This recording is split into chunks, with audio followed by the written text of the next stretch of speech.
আমাদের হোমিওপ্যাথি চিকিৎসা মতে শুধু শারীরিকভাবে চিকিৎসা করা হয় না, রোগীকে মানসিকভাবেও চিকিৎসা করা হয়। কেননা আমরা বিশ্বাস করি এবং মানি যে শরীরের সাথে মনের একটা নিবিড় সম্পর্ক আছে। মনে যদি ফুর্তি থাকে তাহলে শরীরের যন্ত্রাংশগুলো সঠিকভাবে অ্যাক্টিভ থাকে। এটা সকলেই বিশ্বাস করেন।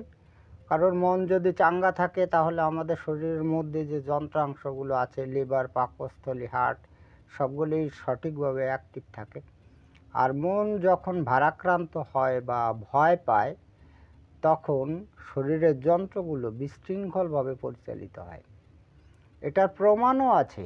ইউরোপের মহাযুদ্ধে ইউরোপের পররাষ্ট্রমন্ত্রী স্যার এডওয়ার্ড যুদ্ধের খবর শুনে, যুদ্ধের ভয়ে তিনি এক রাত্রের মধ্যেই অনেকটা রোগা হয়ে গেছিলেন, এমন কথাও কিন্তু শোনা যায়।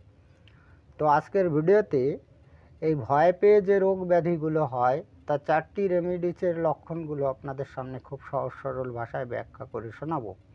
এটার কারণ হচ্ছে কি, যে ভয় যখন একাধিক ব্যক্তি পায় তখন একাধিক প্রকার লক্ষণ আসে।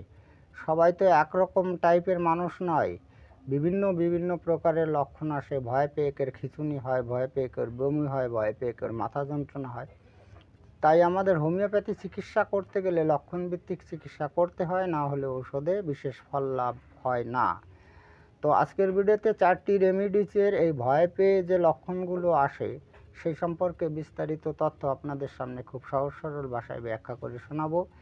ভিডিওটি ভালো লাগলে লাইক, কমেন্ট, শেয়ার করবেন এবং আপনি যদি এই চ্যানেলে নতুন এসে থাকেন তাহলে চ্যানেলটিকে সাবস্ক্রাইব করে রাখবেন পরবর্তীতে নতুন ভিডিওর নোটিফিকেশন সবার আগে পাওয়ার জন্য।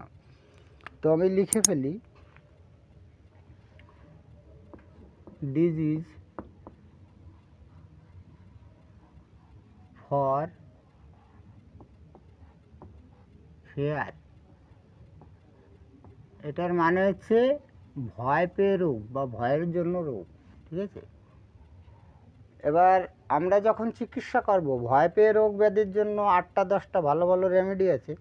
আমি 4টি গুরুত্বপূর্ণ রেমেডিসের যে লক্ষণগুলো আসে, অর্থাৎ ভয় পাওয়ার পরে কোনো ব্যক্তির যে লক্ষণগুলো আসে সেই লক্ষণ, ডোজ এবং শক্তি সম্পর্কে বিস্তারিত তথ্য আপনাদের সামনে দেব।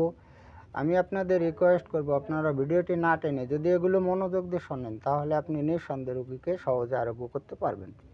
তো আমি প্রথমেই বলবো একবারে সুন্দর একটা রেমেডি যেটা ভয় পেয়ে রোগ ব্যাধিতে ভীষণভাবে কাজ করে। সেটার নাম হচ্ছে নাম্বার 1-এ, আমি সংক্ষিপ্ত নামগুলো লিখি, অ্যাকোনাইট 6। এবার এই অ্যাকোনাইট ন্যাপের ক্ষেত্রে রুগীদের কোন ধরনের লক্ষণগুলো প্রকাশ পায়?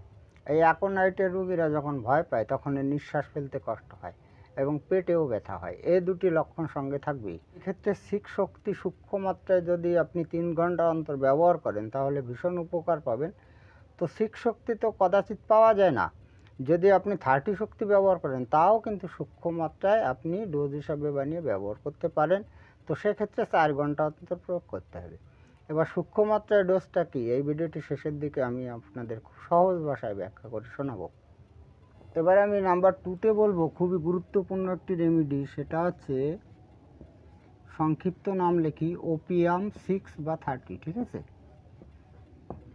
এবার এই ওপিয়ামের কী ধরনের লক্ষণ দেখা যায়? ওপিয়ামের রোগীদের ভয় পেয়ে বমি হয়, ঘাম হয়, কম্পন হয়, অনিদ্রা হয়, দুর্বলতা হয়। দেখুন আমি কতগুলো বললাম, এইগুলোর মধ্যে যদি থাকে তাহলে আপনার রোগীর জন্য একমাত্র ঔষধ হবে ওপিয়াম। এবার ডোজটি আপনি পূর্বের মতন ব্যবহার করবেন, আমি যেভাবে বলে দিয়েছি সেইভাবে ব্যবহার করবেন। এবার আমি নাম্বার 3-তে বলবো খুবই গুরুত্বপূর্ণ একটা রেমেডি, নাম্বার 3, ইগনেশিয়া, ঠিক আছে, ইগনেশিয়া 30। এবার এই ইগনেশিয়া রোগীদের কোন ধরনের লক্ষণ দেখা দেয়? ভয় পেয়ে, শোকে দুঃখে মন যদি ভারাক্রান্ত হয়ে মৃগী লক্ষণ প্রকাশ পায় তাহলে সেই ক্ষেত্রে ইগনেশিয়াই হবে একমাত্র ঔষধ। এই ইগনেশিয়া রোগীরা কী করে জানেন তো? কোথাও গিয়ে ভয় পেল, সে কিন্তু শোক করে, আমি কেন ওখানে গেলাম, শোক হয়, তাদের দুঃখ হয়, এই ধরনের হয়ে লাস্টে কী হয়? লাস্টে ওই অজ্ঞানের ভাব করে বা অজ্ঞানের মতো হয়ে যায়। যদি এরকমটি হয় ভয় পেয়ে, তাহলে আপনার একমাত্র ঔষধ হচ্ছে ইগনেশিয়া। এবার এই ইগনেসও আপনি সূক্ষ্ম মাত্রার ডোজ বানিয়ে 4 ঘন্টা অন্তর ব্যবহার করতে পারেন, মানে পূর্বের রেমেডিটির মতো।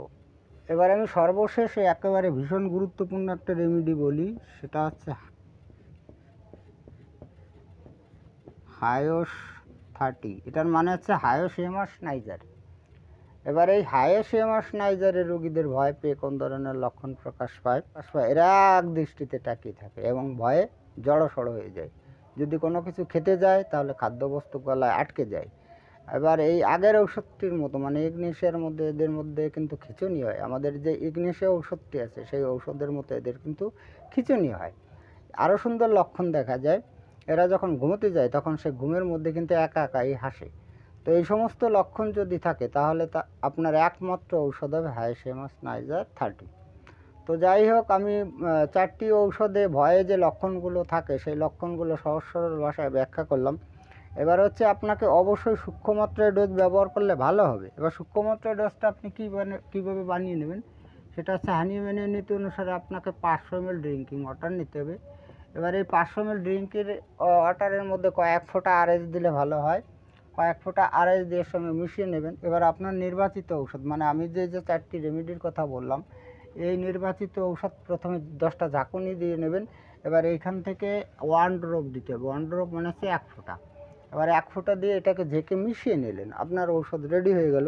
এখান থেকে যদি আপনি 2 চা চামচ করে খাওয়ান তাহলে কিন্তু সূক্ষ্ম মাত্রায় ডোজ হয়ে যাবে।